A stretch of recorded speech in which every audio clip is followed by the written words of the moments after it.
Vou mostrar algumas coisas para vocês. Meus queridos alunos, bom dia, bem-vindos a todos, né. Gente, hoje a gente vai dar continuidade ao assunto sobre fundações. Na aula passada a gente iniciou, né, falando um pouquinho sobre blocos de fundações, né, quantidade de estacas, etcétera. Hoje, gente, eu vou mostrar para vocês 2 planilhinhas, tá. Puxar aqui para o ladinho. São planilhas que eu imagino que vocês devem estar fazendo aí nas disciplinas aí de fundações, mas são planilhas que determinam a capacidade geotécnica da estaca, né, do tipo de estaca que você tem, para o tipo de material e em função do SPT, né. Deixa eu mostrar aqui eu tinha, né, para trabalho. Deixa eu ver, planilhas prontas. Planilha de fundações, tá. Essa planilha, pessoal, é uma planilha bem simples, ela é interessantinha. Vou mostrar aqui, tá. Algum de vocês já deve ter visto uma planilha bem parecida com essa. É uma planilha basicamente que você vai inserir aqui do ladinho, né, o tipo de solo e o NSPT, tá. Bota-se o endereço, o tipo de concreto, né, e algumas informações referentes à estaca, ó, tá bom. Então mostrar aqui rapidinho. Então, por exemplo, né, vamos supor que a gente queira fazer uma estaca do tipo escavada, uma estaca hélice contínua, uma estaca metálica, pré-moldada, raiz, né, estaca injetada, tá. Então cada tipo de estaca, né, ela vai te conferir logicamente um tipo de resistência, né. A gente está falando aqui somente do dimensionamento geotécnico, tá bom. Então vamos supor aqui que a gente quer fazer uma estaca de pequeno diâmetro escavada, né. Vamos supor que a gente vai fazer um concreto de 30 MPa, tá. E vamos supor que a estaca tem um diâmetro de, 25 centímetros, tá bom. Estacas por bloco você pode botar aqui, geralmente a gente só deixa uma para ver a capacidade dessa única estaca, tá.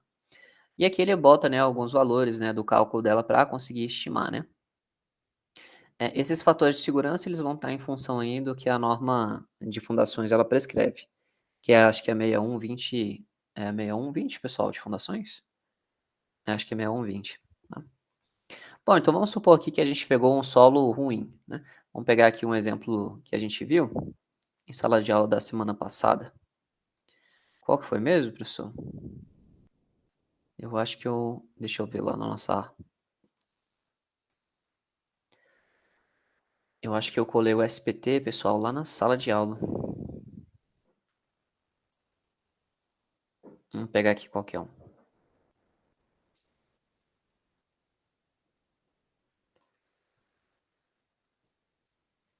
Foi em qual aula mesmo? Acho que foi na 27, talvez? Acho que foi essa aqui, beleza. Aí vamos inserir essas informações aqui de SPT.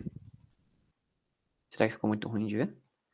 Aqui então a gente tem 2, não, 3, 15, 17, 29 e 33. 3, 15, 17, 29 e 33, vamos lá. Qual que foi o primeiro? 2, 15, 16, 27 e 33, foi isso? Tá. Por exemplo, né.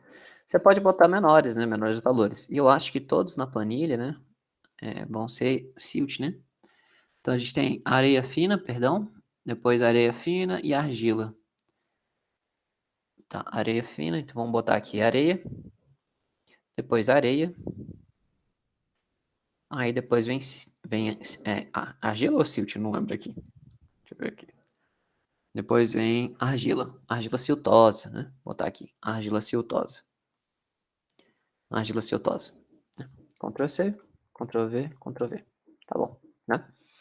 Aqui, pessoal, o que que ele pega, né, pra planilha, né. Se você olha aqui do ladinho, ele faz o cálculo através do método de Deco-Quaresma.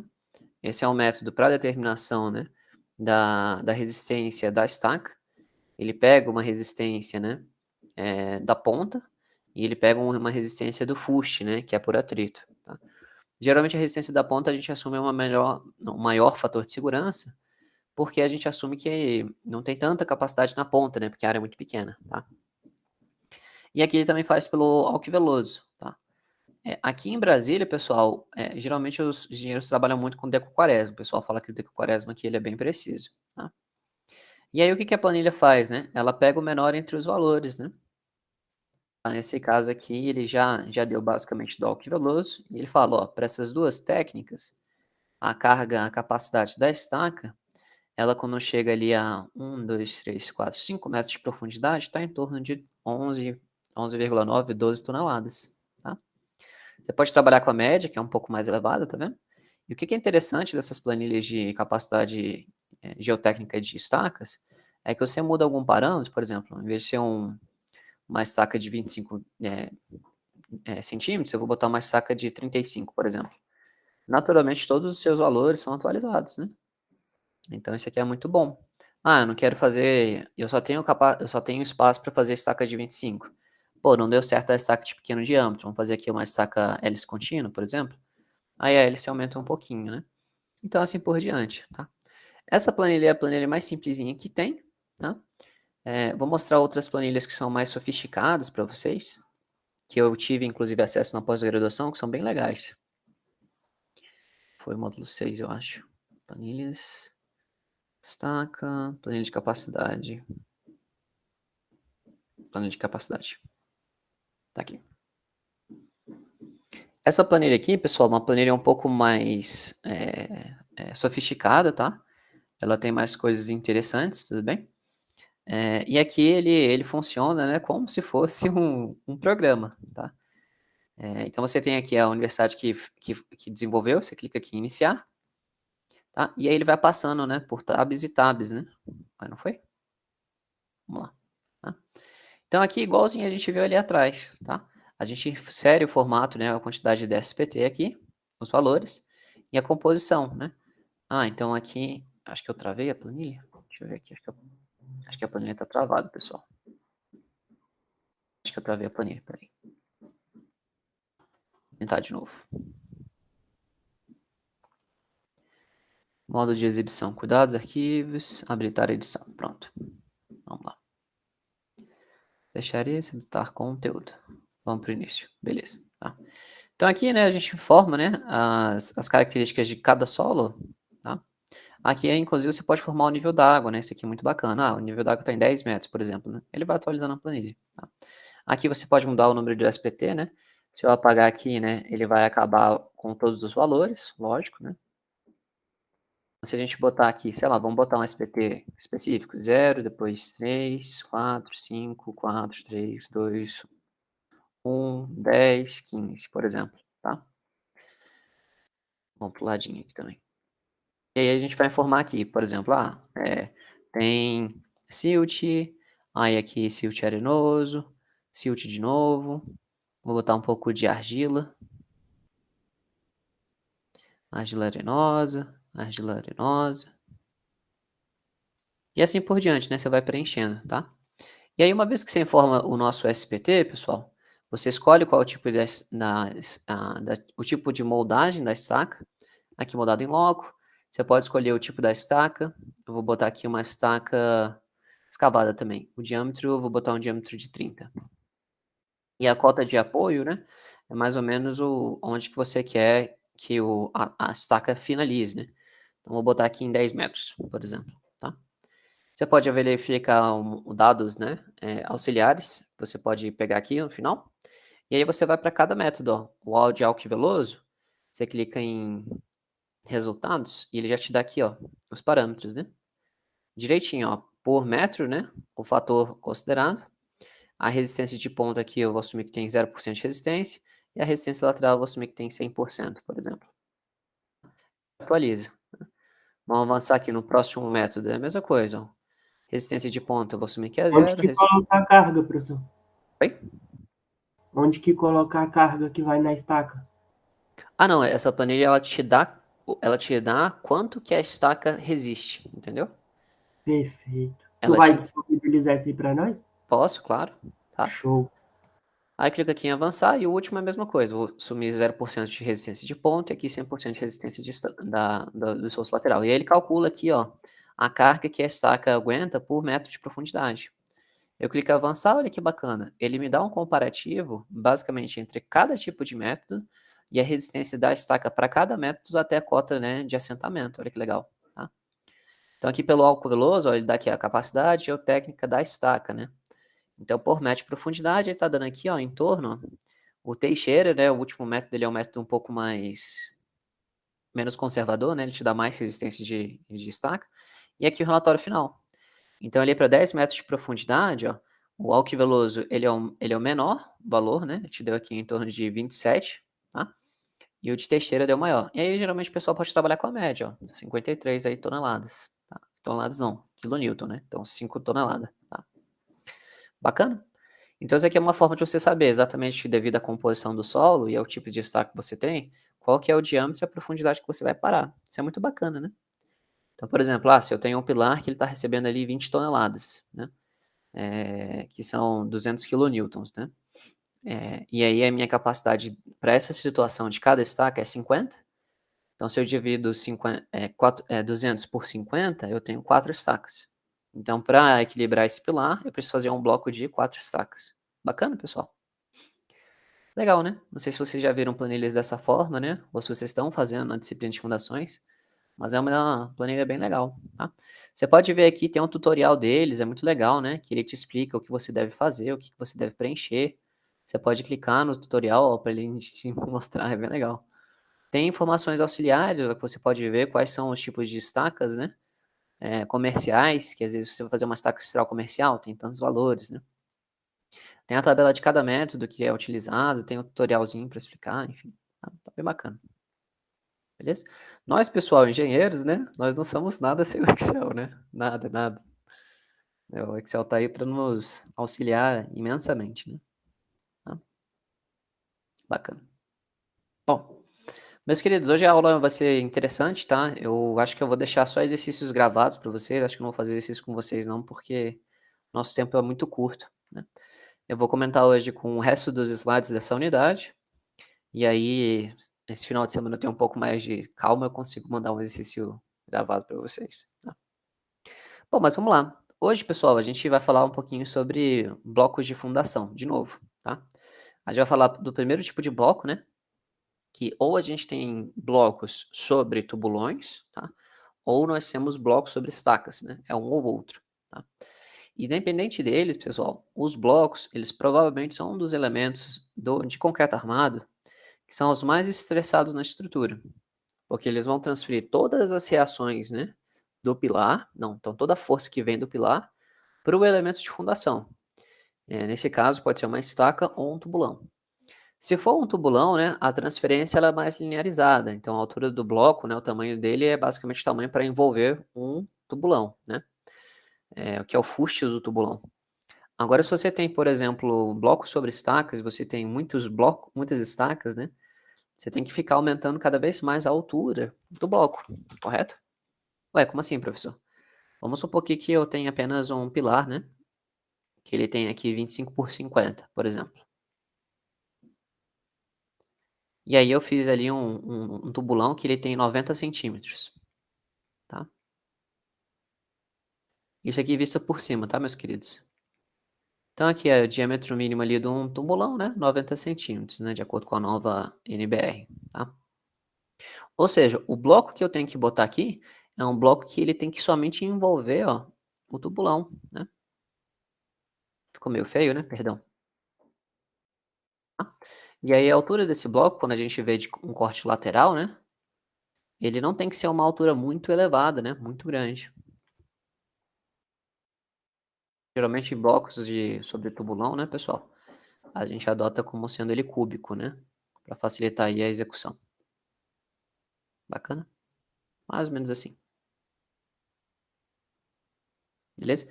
Perceba, portanto, que a nossa distribuição aqui de forças, né, aquele nosso espraiamento das tensões, né, ele ocorre até aqui, ó, tá. É isso aí, e a tensão vem para cá. E aqui a gente tem a reação do nosso tubulão, tá? Perceba, né? Então, a única coisa que a gente tem que verificar aqui, pessoal, é basicamente aquela componente que a gente comentou na aula passada. A nossa força ela é inclinada, vai aparecer aqui uma componente de tração. E aí a gente vai dimensionar esse bloco aí para sustentar, né, o fendilhamento, beleza? Então, bloco sobre tubulões é muito simples, né? Ele é tranquilo. A gente chuta aí uma dimensão inicial desde que a gente envolva, né, o nosso tubulão, o fuste do tubulão, perdão, tá? E aí o dimensionamento ele é bem simples, vou mostrar as equações para vocês. E deixa eu mostrar a segunda situação. A segunda situação é um pouco mais complicada. Vamos supor aí que você pegou o mesmo pilar, né? E aí, para o mesmo pilar, pessoal, vamos supor que a gente tenha calculado ali um bloco sobre 6 estacas, né? Putz, professor, 6 estacas? Pois é. Deixa eu ver se eu consigo. Vou botar 4 estacas para facilitar o desenho, né? Mas se a sua estaca ela é realmente relativamente grande, que tem um diâmetro grande, o tamanho do bloco, pessoal, ele tem que ser um bloco que envolve todo mundo, né? Então esse aqui dificulta um pouco, ó. Ué, professor, mas por que que você não bota só as estacas mais próximas umas das outras, né?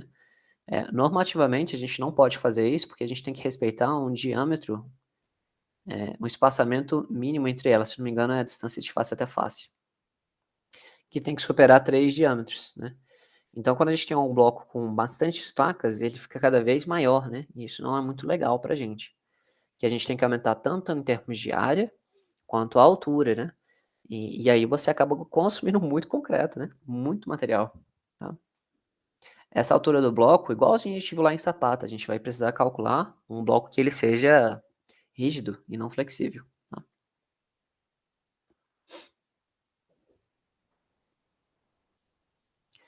Beleza, pessoal, então vamos avançar então um pouquinho.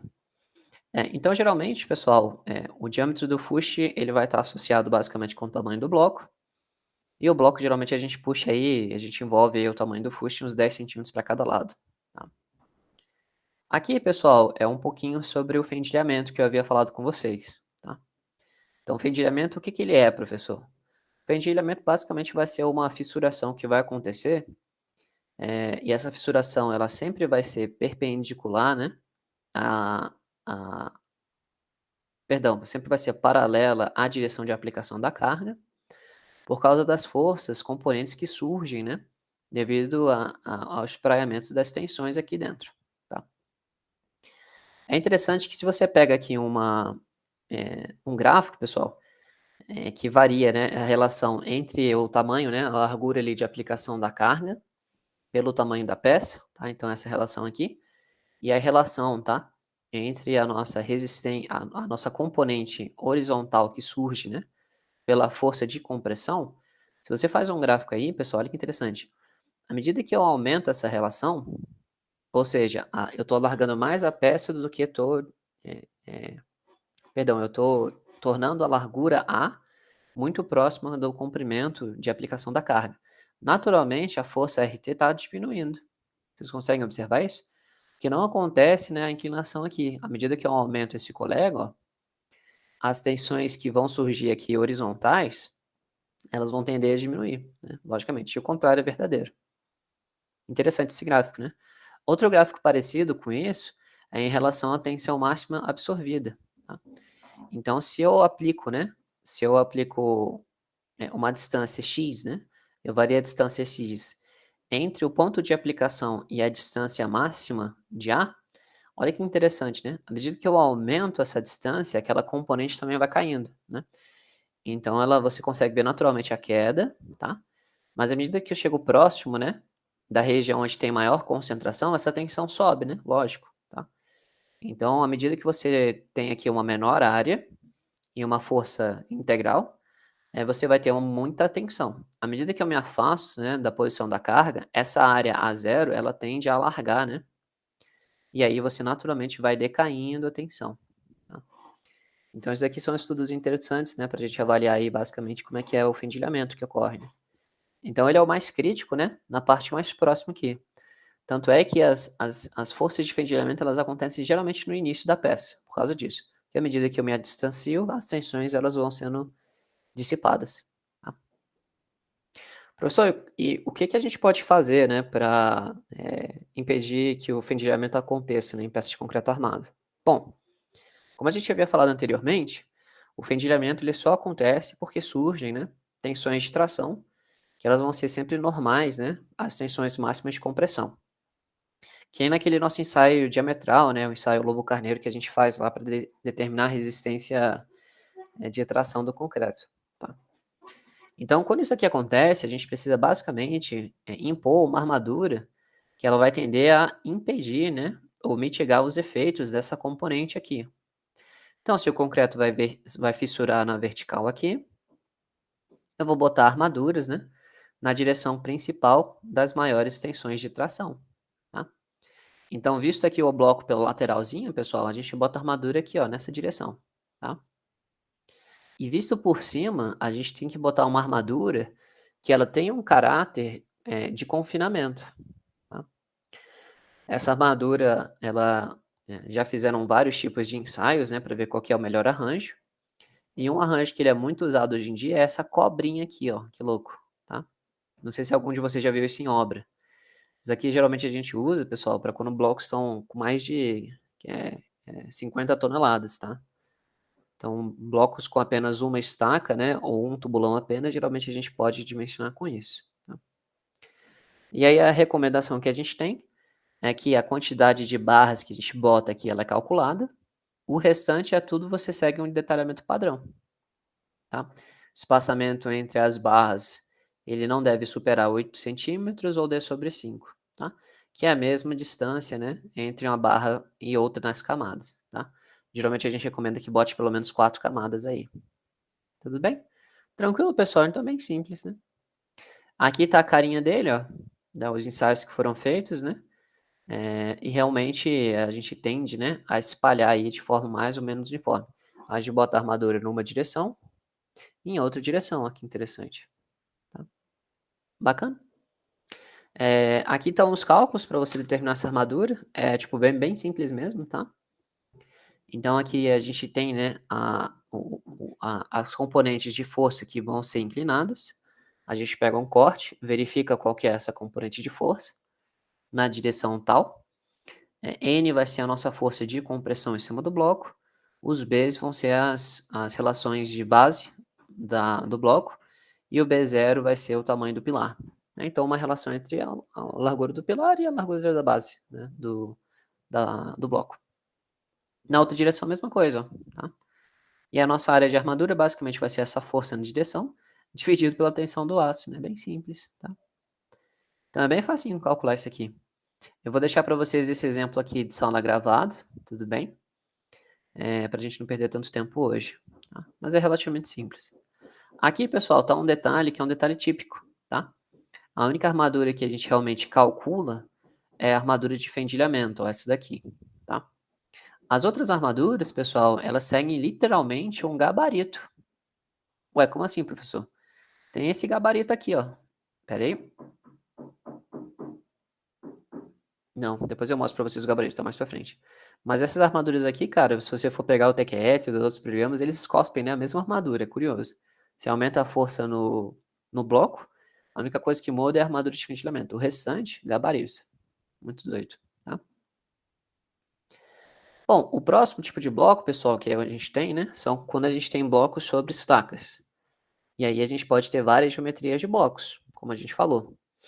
Você pode ter blocos sobre uma estaca, 2, 3, 4, 5, 6, 7 estacas e blocos até maiores, tá? Aqui, pessoal, as equações que eu trouxe para vocês, elas são equações bem genéricas, que vocês podem utilizar em qualquer tipo de bloco, tá? Você pode, inclusive, deduzir para cada uma. Hoje em dia você tem aí planilhas, né, de fundação que você pode fazer, né? Você já embute todas aí automáticos. E também tem soluções iguais, né? Então você pega aí, às vezes, uma literatura, né? Ele já te traz todas as equações direitinhas para cada bloco, né? Tá? Mas as equações que tem aqui, elas são suficientes para você fazer de qualquer um, é bem simples. Eu vou deixar também um exemplo gravado para vocês verem como é que funciona, mas é relativamente simples, tá? Bom, o que a gente precisa saber quando a gente vai dimensionar blocos sobre mais de uma estaca?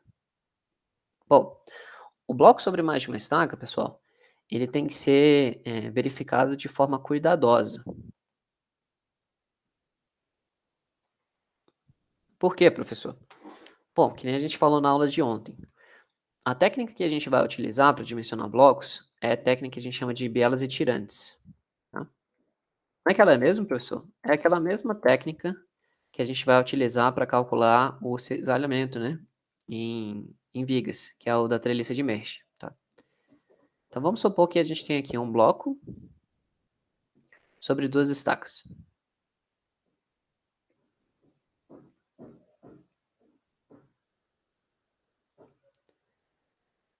Pronto. Vamos supor que a gente tenha a nossa carga aqui de reação NK.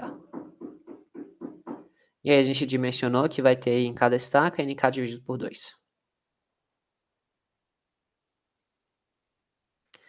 Vamos supor a primeira instância que a gente só tem a força de compressão nesse bloco. Não vamos considerar aqui os eventos aí de momento fletor. Tá? Como não tem momento fletor, a gente vai ter que a distribuição aqui de forças dentro do meu bloco vai ser simétrica. Então a gente vai ter aqui basicamente uma treliça. A gente tem aqui basicamente 2 nós em cima de cada estaca e o nó do pilar. Tá? Vamos escrever isso? A gente tem aqui o nó da estaca. E a gente vai ter aqui o nó do pilar. Tá. A técnica que a gente faz da bielas e tirantes, pessoal, basicamente, o que a gente tem que fazer?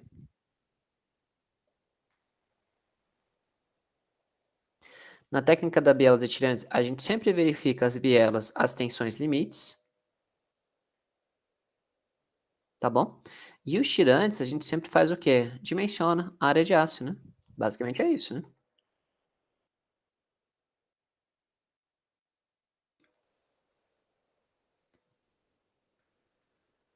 Bem tranquilo, né? Então, toda vez que nós estivermos fazendo um cálculo de blocos, as relações são sempre parecidas, né? A primeira coisa que a gente faz sempre é determinar, eu vou botar aqui um roteirinho para vocês, mas o cálculo de blocos ele é relativamente simples. A primeira coisa que a gente faz é determinar a quantidade de estacas, né? Então, vou botar aqui determinar o número de estacas, né? Estacas por pilar, né? Então, nesse nosso exemplo prático aqui, a gente determinou, a gente vai ter 2 estacas para comportar um pilar, né? A segunda coisa que a gente faz, ó, se a gente já sabe a quantidade de estacas, a gente consegue pré-dimensionar o tamanho do bloco.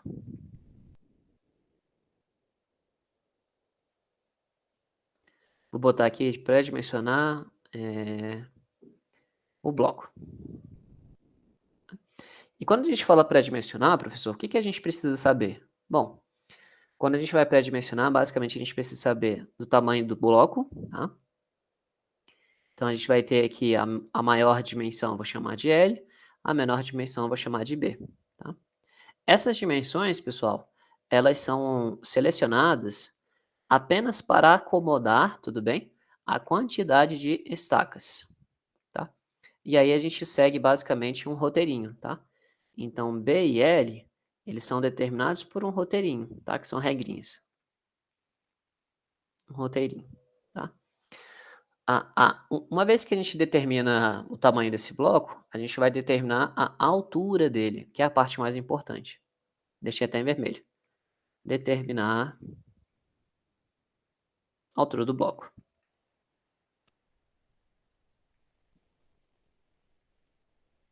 Essa, pessoal, é a parte mais crítica do exercício. Ué, por quê, professor? Quando a gente vai determinar a altura do bloco, pessoal, a gente vai determinar ela com base em alguma prescrição normativa. Então, essa altura aqui do bloco é que ela é crítica. Por que, professor, ela é crítica? Primeiro, né? A gente vai ter que assumir que a altura desse bloco seja tal que o nosso bloco seja rígido, né? Então vamos anotar isso, que é muito importante. O H, ele deve ser selecionado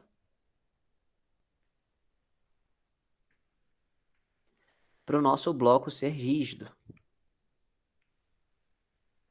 Ah, professor, igualzinho a gente fez em sapatas? Sim, tá? Mas por que o nosso bloco tem que ser rígido? Por que ele não pode ser flexível, né? Quando o bloco ele é rígido, pessoal, isso aqui é uma informação muito importante, tá? Vai cair na prova de vocês, inclusive. Quando o bloco é rígido, a gente vai assumir, tá? Que como ele é indeformado, todas as forças nas estacas são iguais. Faz sentido? Se o bloco ele é rígido, ele vai transferir de forma igualitária as reações de todas as estacas, tá? Então, se o bloco é rígido, as forças nas estacas são iguais.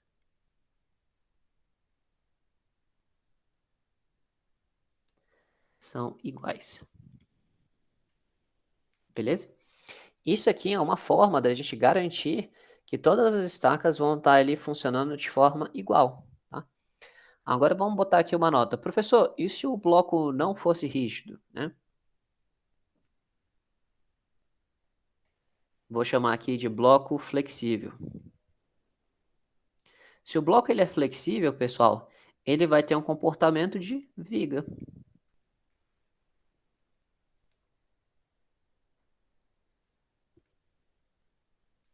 Tá, professor, qual é o problema do bloco ter comportamento de viga? Observem o desenho. Geralmente o bloco ele é flexível quando ele é fino, tá? Então o bloco está aqui e vamos supor que ele tenha várias estacas sobre ele. Estaca 1, estaca 2, estaca 3. Vou botar 5 estacas, acho que vai ficar facilitar.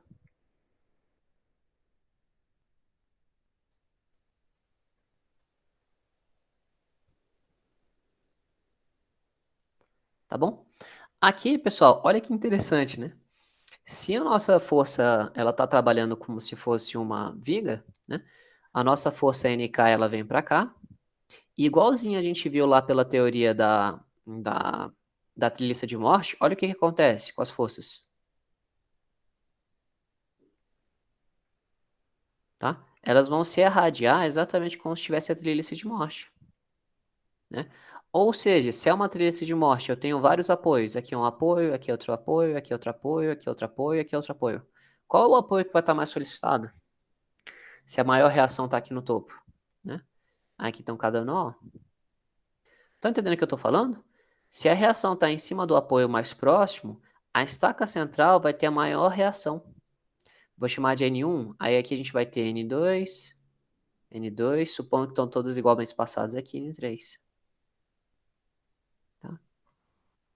Ou seja, quando o nosso bloco ele acaba sendo flexível, aqui acho que vocês entenderam, né, que o N1, né, ele é maior do que o N2, que é maior do que o N3. Quando o bloco ele começa a ser flexível, algumas determinadas estacas dentro do meu bloco vão estar mais solicitadas. E o meu bloco ele pode entrar em flexão, ó.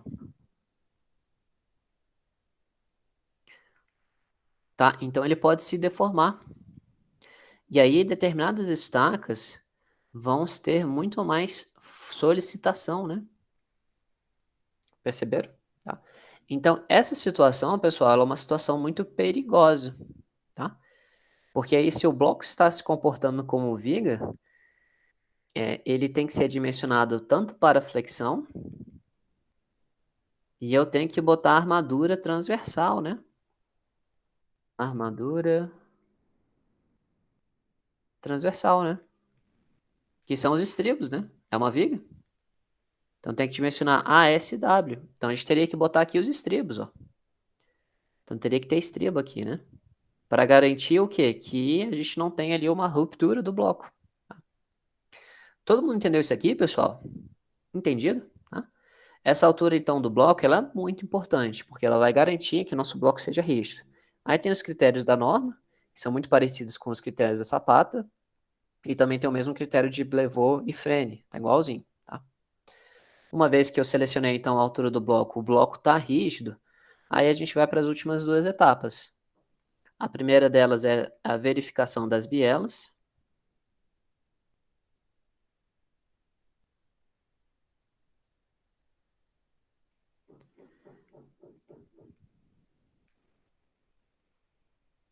E a última verificação, que é a verificação 5, é o detalhamento da armadura, o dimensionamento do tirante.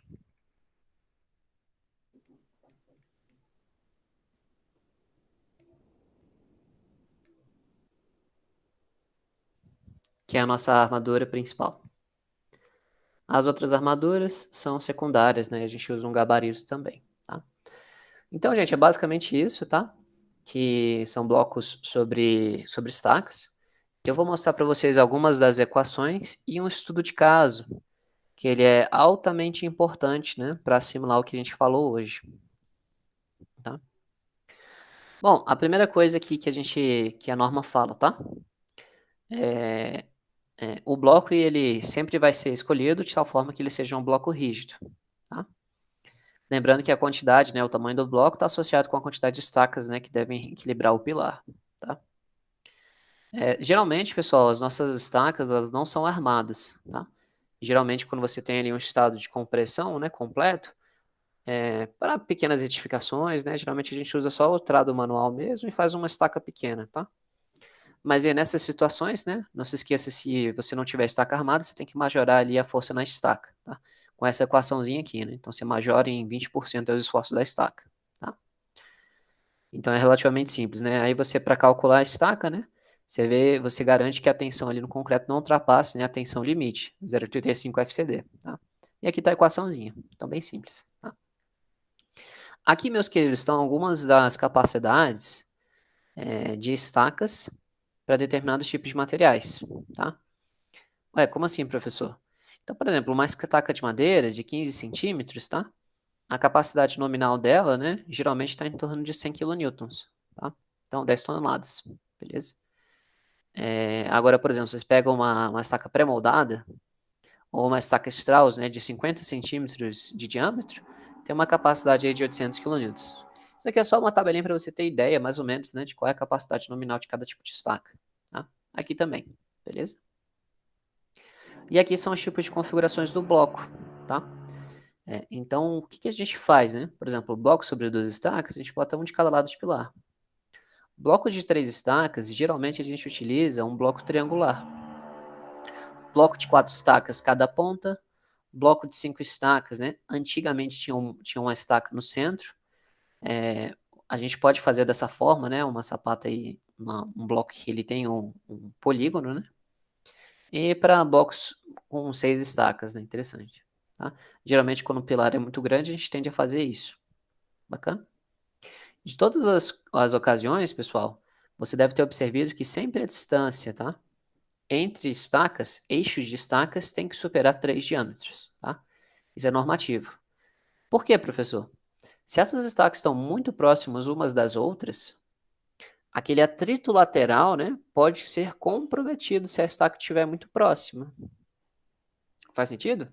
É o que a gente vai chamar aí de efeito de grupo, tá?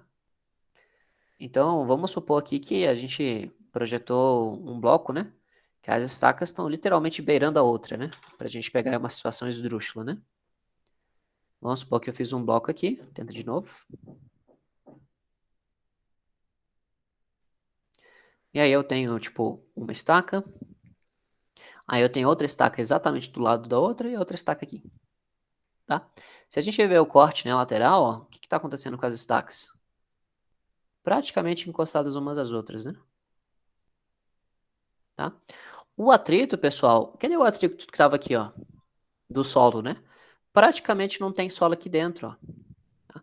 Então esse elemento, ele perdeu, né, toda aquela área superficial aqui, ó, de fricção, ele praticamente perdeu. E aí a fricção só vai ter onde? Aqui na lateral, ó. Tudo bem, é nessa lateral aqui toda em azul que eu tô desenhando, né? Perceberam? Então essa área lateral aqui, pessoal, ela foi perdida, ó, tá? Perdeu-se essa área e perdeu-se essa área, tá? Obviamente que isso aqui a gente não faz em obra, né? Isso daqui é o que a gente está chamando de perdas, né? Perdas de fricção, né?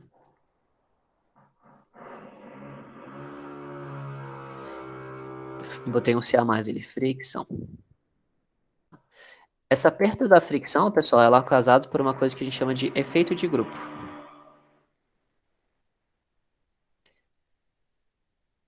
Tudo bem? Então é por isso que a gente tem sempre que selecionar o tamanho do bloco de tal forma que o espaçamento entre essas estacas ela seja atingida pelo menos 3 diâmetros. Varia do tipo de estaca, tá? Se é uma estaca cravada, ela é 2,5, tá bom? Mas varia aí. Vocês devem ter visto isso aí na matéria de fundações, né? Com certeza, tá? Vocês viram isso aqui, né, Priscila? Só pra saber. Vimos sim, professor. Show. Só pra saber se eu não tô falando uma abobrinha. Beleza, Paulo?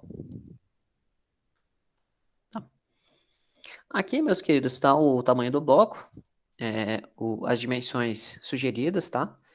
Então, aquele nosso item 3, né? Vamos selecionar, então, as dimensões do bloco, né?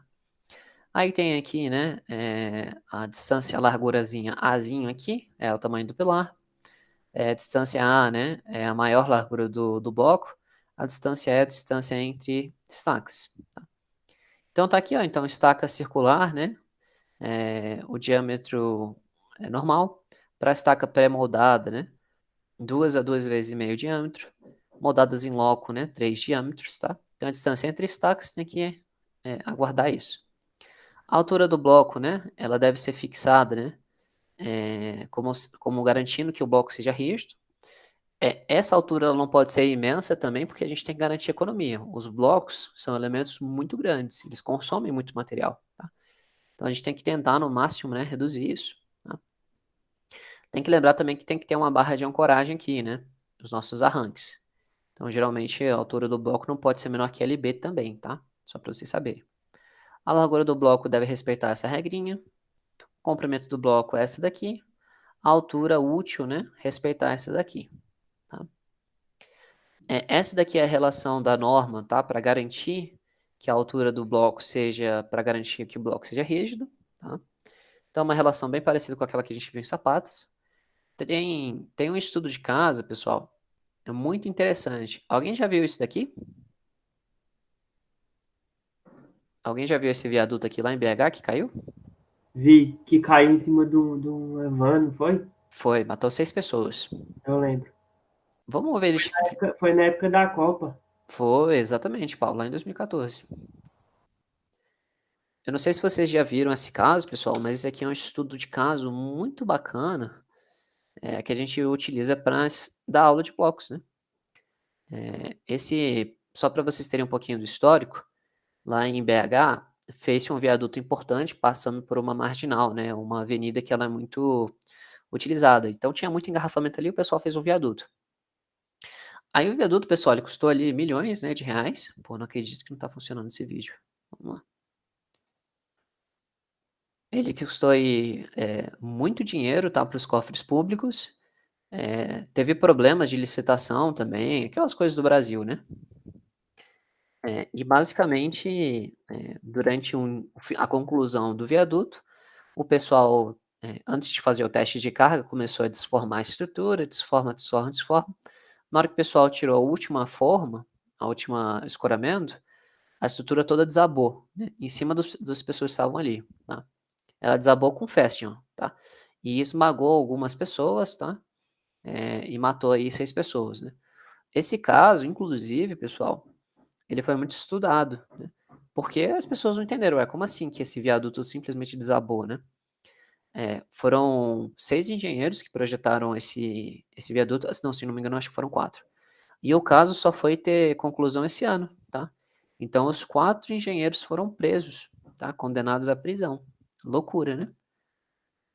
E o que concluíram? Vou mostrar para vocês agora.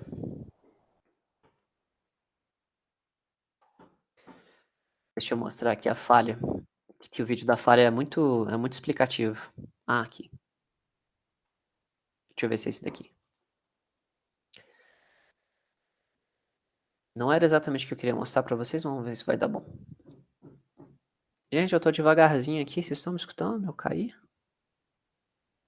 Caiu não.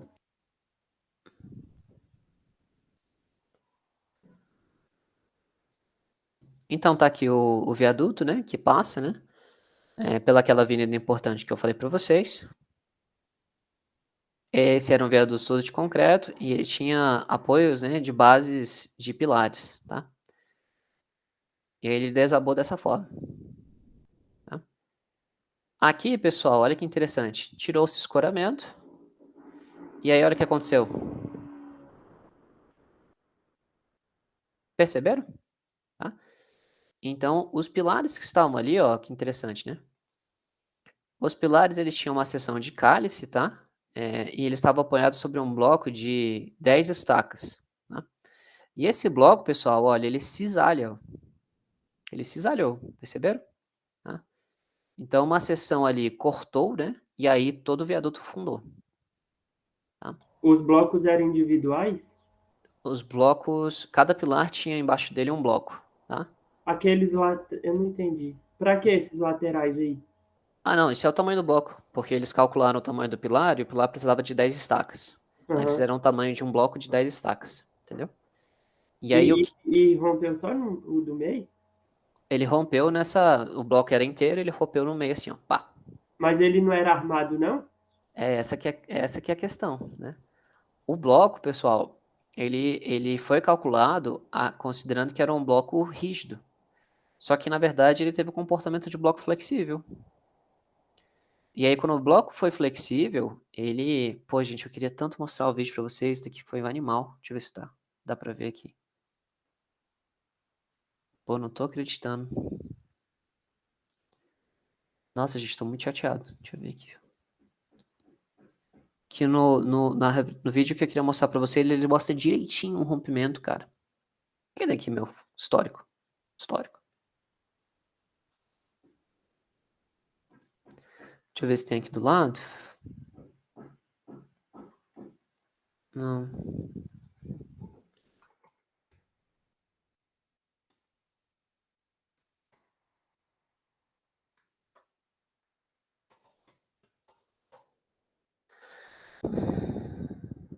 Achei, achei. Isso aqui. Ah, que bom. Aí eu vou mostrar pra vocês vídeos da falha também. Foi bem assustador.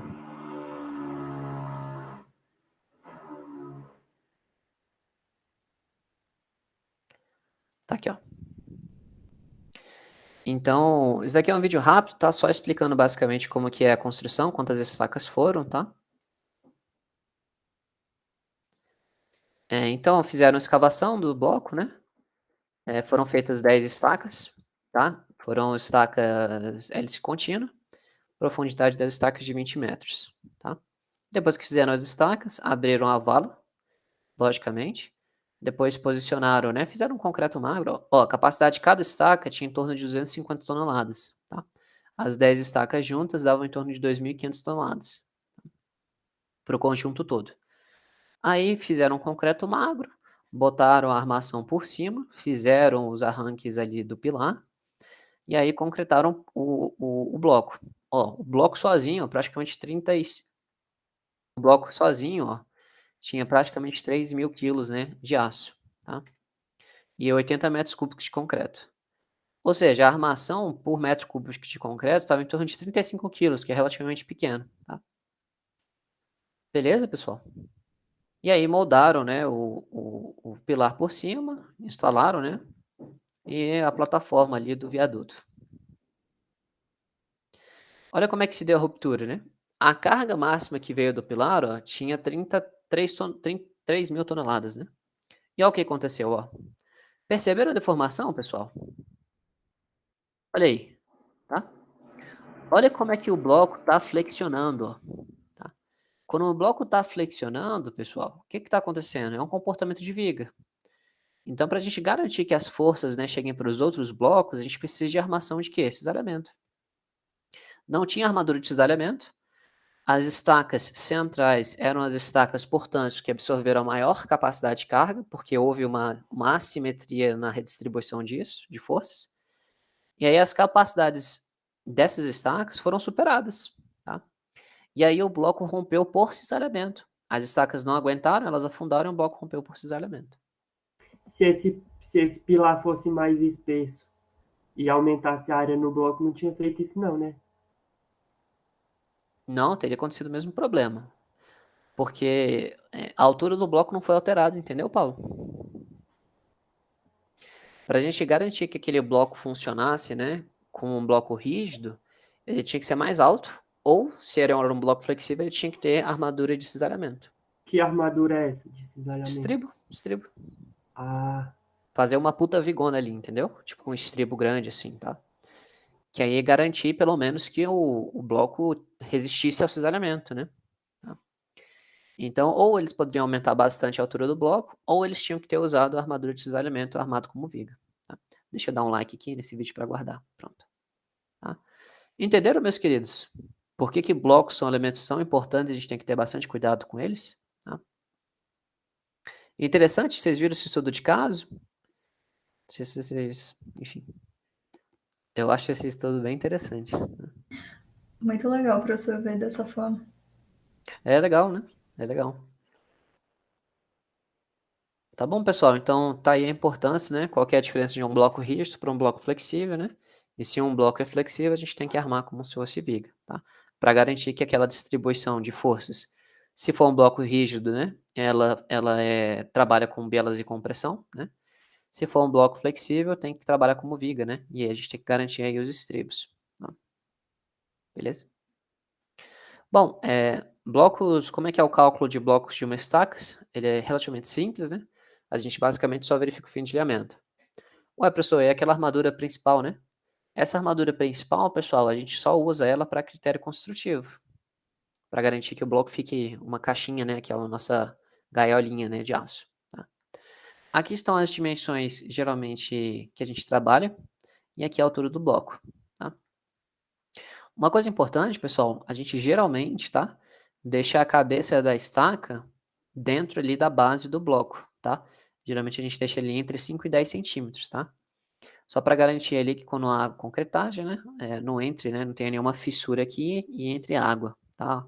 Ou umidade, etc. Tá bom? Aqui, pessoal, são os detalhes típicos, tá? De bloco. Você vai ver que essas armaduras aqui, ó, elas só têm um número, ó, N6, N3, N2, né? Não tá falando o diâmetro, tá? Ué, por quê, professor? Essas armaduras, como eu falei, são armaduras de caráter apenas construtivo. A única armadura que a gente tem que calcular aqui dentro é a armadura do fendilhamento. Estas outras armaduras, a gente utiliza aqui, ó, uma tabelinha, ó, tá? Então é meio tosco, né? Se você, como eu falei, né? Se você vai dimensionar um bloco lá no TQS, né? A única armadura que ele calcula é a armadura principal, né? De flexão, né? O restante é tudo igual, é o mesmo gabarito, tá? E aí segue essa formulazinha aqui. Para blocos de até 500 kN, você pode estar trabalhando com essas dimensões aqui fixadas. Tá acima de 50 toneladas, aí você aumenta um pouquinho, né? Só recomendação. Tá? Para blocos de mais estacas, aí a gente tem que dimensionar o nosso tirante, né? Então vamos falar aqui. Tá? Então vamos lá. Um bloco sobre mais de uma estaca, então 2, 3 até 6, tá? O tipo de cálculo que a gente falou, que é nosso item 4 aqui, ó, a verificação. Verificação. Gente, eu não sei se vocês estão escutando aí a furadeira, mas perdão. Tá? Então esse item 4 aqui, o item 5, para blocos de 2 a 6 estacas, na verdade é de 2 até n estacas, né? São iguais. O que vai diferir entre eles é a geometria das forças. Ué, professor, como assim? Eu vou desenhar para vocês alguns exemplos, tá? Mas basicamente, pessoal, num bloco de 2 estacas, que ele é o mais facinho de calcular, inclusive o dever de casa de vocês, vai ser para calcular um desse, tá? A geometria aqui é muito simples, né? A gente vai ter a nossa força inclinada aqui, uma componente da força de NK, tá? E a gente vai ter outra força na horizontal que vai surgir, que é uma componente de NK também, tá bom? Esta primeira aqui eu vou chamar ela de FC', né? FC', tá? Ela vai ser utilizada para a gente verificar tanto as nossas forças que vão estar limites aqui na biela da estaca, tá? Quanto no topo do pilar, tá? Então, basicamente, as forças nas bielas de compressão, a gente vai verificar na cabeça da estaca. Então, a gente passa aqui um triângulo, vê as tensões que vão surgir aqui.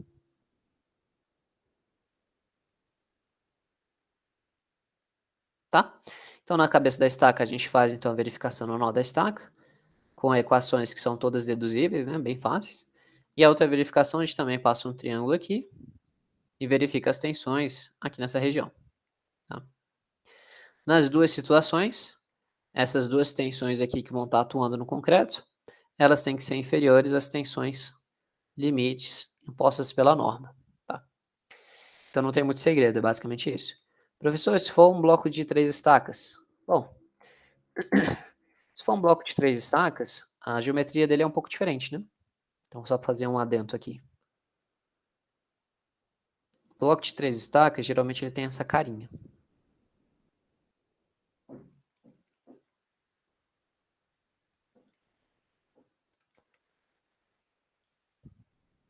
Então, a gente tem essa distância aqui vista por cima, né? E quando a gente vê em 3D, olha que doido, pessoal. Vou botar aqui em 3D, tá? Vou ver se eu consigo desenhar, não sei se vai ficar tão bom, né? Mas farei o meu melhor. Tem uma estaca aqui, tem uma estaca aqui e tem uma estaca aqui, por exemplo. Tá? Vamos supor que a força NK que está aqui no centro, ela está mais ou menos aqui, NK. E aí eu passo aqui, ó, de acordo com o 3D do bloco, ó, as distâncias 3D até cada estaca. Tá? Essa distância eu vou chamar ela de K. Ela está aqui, ó, entre as estacas. Estão percebendo que virou uma pirâmidezinha, pessoal? Aqui é a distância K. Essa distância aqui eu vou chamar ela temporariamente de L. É um problema geométrico, né? Basicamente, L. E esse L vai estar em função, né, da altura do bloco, né? Basicamente. Altura H do bloco. Tá? E aí o que é interessante, né? Para eu calcular todas as forças ali, eu tenho que saber exatamente essa força inclinada. Aqui, tá? Então eu vou precisar saber esse ângulo, vou chamar esse ângulo aqui de alfa, e esse ângulo aqui na vertical, ó, é θ. Tá? Então, para calcular também as tensões em cima da cabeça dessa estaca, eu preciso saber essa distância L e essa distância K. Tá? Faz sentido? E a distância H, lógico, né? E para calcular também a armadura, né, que a gente vai botar, eu preciso saber quanto dessa força vai vir para cá, ó, também. Então você fundamentalmente tem um problema geométrico, né? Não é um problema tipo mecânico, é um problema geométrico. Porque as equações ali de verificação do concreto são iguais. E o cálculo da armadura também é igual. A única coisa chatinha de calcular blocos são todas essas geometrias, né? Aí você pode planilhar se desejar, né? Se meu bloco tem 3 estacas, tem tantos, tá em função ali das distâncias ali entre as estacas e a altura do bloco, né? Aí você planilha e sai tudo automático, dá para fazer isso também, tá bem tranquilo. E se for um bloco de 4 estacas, professor? Mesma situação. Vou tentar desenhar aqui mais ou menos um bloco de 4 estacas, ó.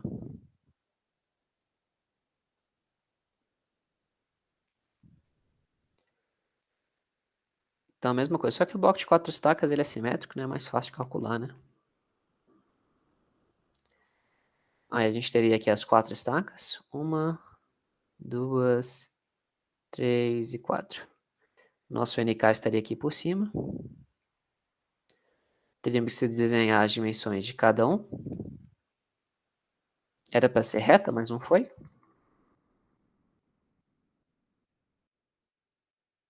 Tá? Formou a pirâmidezinha aqui. Eu tenho a altura, né? Até o bloco. Eu tenho essa distância aqui. Eu consigo determinar agora as componentes da força que vem para cá, inclinada, que vai dissipar para cá, na cabeça da estaca, né? Então, vou saber a força vista por cima aqui para verificar a tensão no concreto. E a componente lateral, né, que eu vou utilizar para dimensionar essa armadura horizontal aqui. Essa e aquela, né? Tá bom? De qualquer forma, voltando aqui, né? Essas verificações nas bielas, elas são chatas de calcular, não vou mentir, tá, pessoal? E o cálculo da armadura, apenas para blocos, a gente sempre vai calcular efetivamente essa armadura em verde aqui, ó. Que é a armadura para sustentar, né? A nossa componente horizontal ali que surge, né? No tirante. Tá? Essa aqui que é a nossa armadura principal.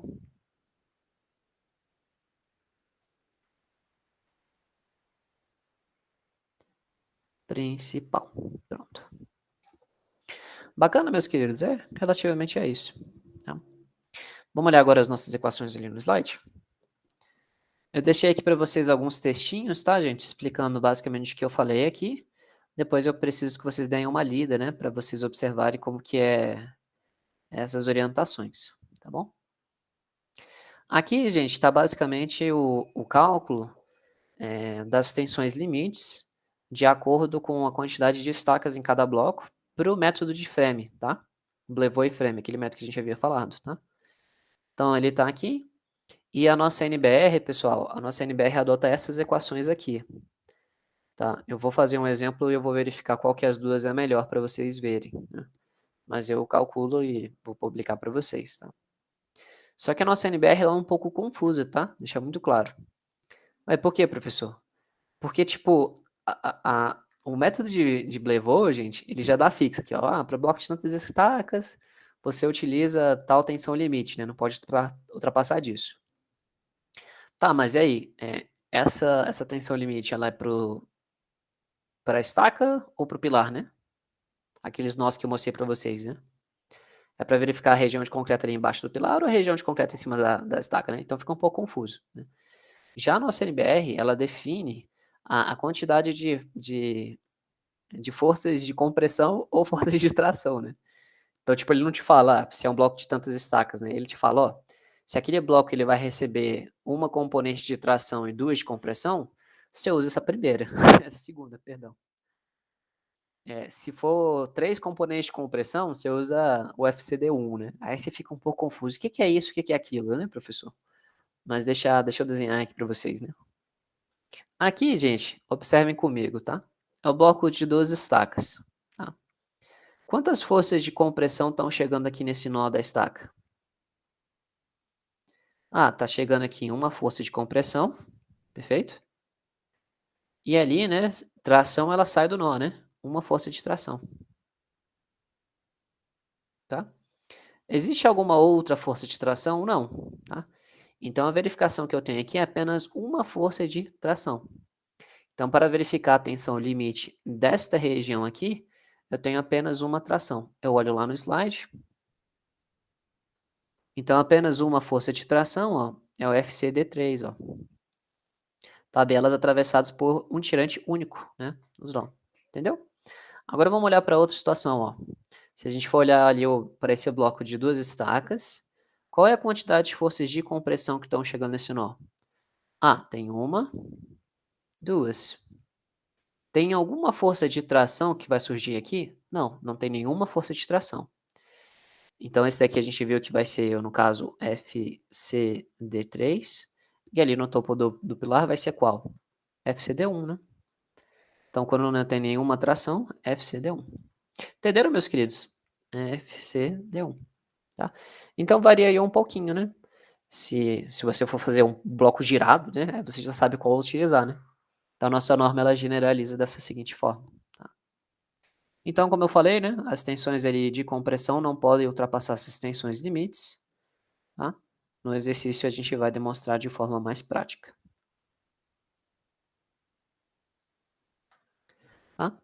Aqui, pessoal, estão as deduções das equações quando você tem um bloco de 2 estacas. Eu já deixei todas as deduções para vocês também, para facilitar, tá?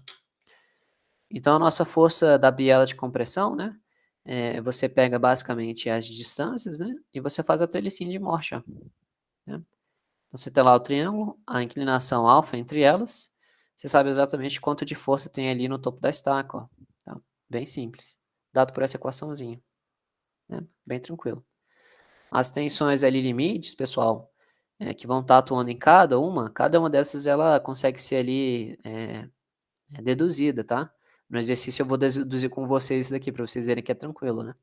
Mas você sabe a componente FB, né?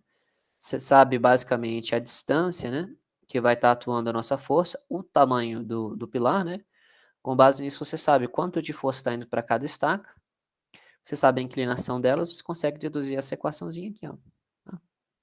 Então, no topo do pilar ela é dada por essa equação, na estaca por essa. Tá? Então, é um problema geométrico mesmo, tá? Bem simples.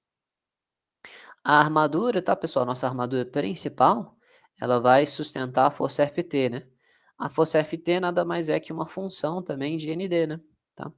Então, ela é dada por essa equaçãozinha também, você consegue deduzir ela simples, né? E aí a área de aço para calcular a armadura necessária é essa equaçãozinha também, tá? O detalhamento dos blocos também, eles seguem aquele mesmo padrão que eu falei para vocês, tá? Então, você tem lá as dimensões recomendadas, que eu já mostrei, e as armaduras que são complementares, elas vão seguir basicamente um gabarito, tá? Igualzinho. Tá? Aqui tem algumas informações que eu peço que vocês depois leiam com calma, tá bom? Que é referente a esse assunto que a gente está falando, tá?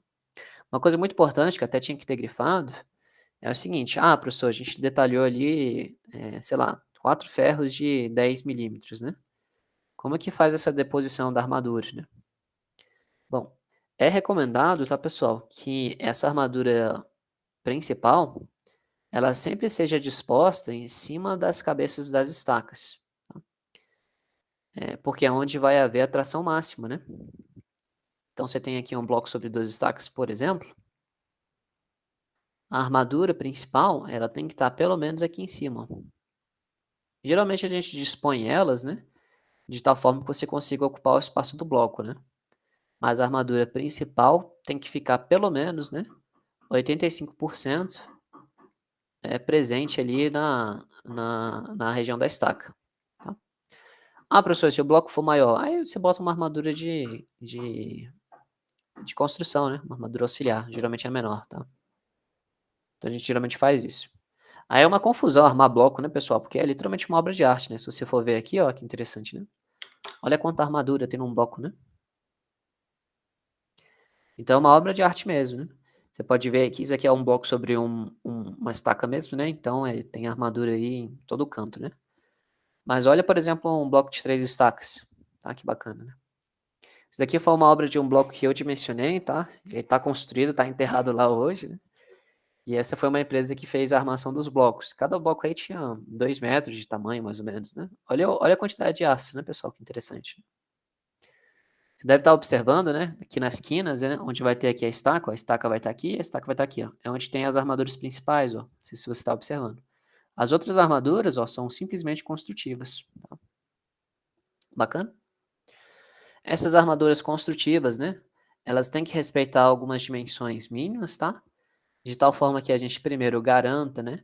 Que o seu bloco não venha fissurar por retração, para que você garanta, né, uma certa amarração entre as barras e que você garanta também que o concreto não venha segregar aqui dentro, né? Consiga passar entre as armaduras, etc.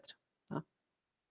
Então aqui está o gabarito que eu falei para vocês para blocos sobre 2 estacas. Então também tem aqui N, N, N, né? A armadura principal a gente dimensiona, pelo amor de Deus, tá?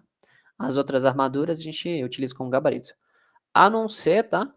Que a gente esbarre naquela situação que a gente viu ontem, né? Se o seu bloco tem um momento fletor, então pode ser que em alguma estaca esteja tracionada, né? E se tiver tração, aí o ferro de cima deve ser dimensionado, tá? Considerando flexão normal, tá bom? Aqui estão as proporções, né? Dos valores que eu falei com vocês. Vocês podem seguir isso aqui tranquilo, tá? E aqui os exemplos que a gente vai fazer com vocês, né? Tá? Então tem esse exemplo. E para concluir também, tem aí blocos sobre mais de 2 estacas, né? Aí o bloco sobre mais de 2 estacas, não importa se é um bloco de 3, 4, 5 ou 6 estacas. Todas as equações, elas são iguais. Tá? Então basta você pegar para basicamente seu problema, que ele é um problema geométrico, né? Você definiu a altura do bloco. Com base na altura do bloco, a gente consegue ver basicamente as componentes da força em cada uma. Determinando as componentes da força, você consegue determinar a verificação do bloco sobre as bielas e depois verificar a armadura, calcular a armadura. Tá? Aqui também tem um exemplo, né, de como que você pode fazer isso para blocos triangulares, tá? O bloco triangular ele é um pouquinho mais chato, né? Porque ele não é simétrico, né? Não é um problema simétrico. E aí quando você vai fazer um corte, né? Você tem que pegar a força ali e tem que inclinar, né? Você tem que calcular aquelas distâncias inclinadas, é um saco, né? Ainda mais se você tem um pilar quadrado, né? Se o pilar é quadrado, você ainda tem que transformar ele num pilar equivalente, né? Aí isso aqui enche um pouco o saco, tá? Mas basicamente tá aqui, ó, tá o corte, ó, a biela inclinada, ó, tá? E ali basicamente a força, né? O componente ali, a distância, né? Que você precisa saber exatamente para determinar ali a altura, né? Então é interessante também. No exemplo a gente faz com vocês, né? Não tem problema. Tá? Aqui também tem uma forma que foi fixada para blocos de 3 até 6, tá? Você pode também planilhar isso, se você desejar, né? Que essa distância é mais facilmente calculada. Tá? Aqui também tem as tensões em cada parte, né? Também são todas reduzidas da mesma forma que eu te falei, tá? Sendo N, tá? A quantidade de estacas. E aqui as possibilidades de armação, tá, gente? Por exemplo, novamente, né? Quando você for armar blocos, é interessante que os blocos, a armadura principal, esteja sempre por cima das estacas, tá? Aí você tem essas possibilidades de configuração, né? O que você tem que lembrar somente é que a maior componente das reações é geralmente a direção que você bota, né? As armaduras, tá? Algum desse é melhor, professor? Não tem um melhor, tá? Tem geralmente um padrão mais adequado, né? Então, esse aqui, do ponto de vista de forças, é mais eficiente, esse é menos eficiente, né? Então, você tem que botar mais armadura aqui, porque surgem, né, componentes para largar, né? Puxar assim, né? Essa aqui também eu não gosto, tá? Eu nunca vi aqui no Brasil, por exemplo, né? Você detalha uma armadura para todo mundo, né? Aqui quando você, você detalha isso quando você tem certeza que vai dar errado, né? Que os caras vão trocar toda a armadura, aí você detalha tudo igual, né? Mas aqui é muito consumo de material, tá? Não é muito interessante não, tá?